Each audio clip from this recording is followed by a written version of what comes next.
C. Joseph Vijay எனும் நான்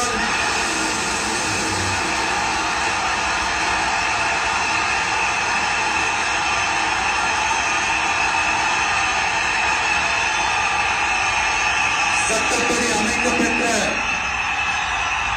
இந்திய அரசியல் அமைப்பின்பால் உண்மையான நம்பிக்கையும் மாறா பற்றும் கொண்டிருப்பேன் என்றும் இந்திய நாட்டின் ஒப்பில்லாத முழு முதல் ஆட்சியையும் ஒருமையையும் நிலைநிறுத்துவேன் என்றும்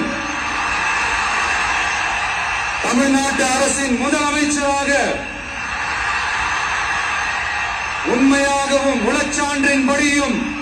என் கடமைகளை நிறைவேற்றுவேன் என்றும் அரசியல் அமைப்பிற்கும் சட்டத்திற்கும் இணங்க அச்சமும் ஒருதலை சார்பும் இன்றி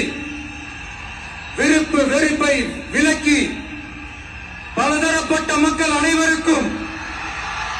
நேர்மையானதை செய்வேன் என்றும் ஆண்டவன் மீது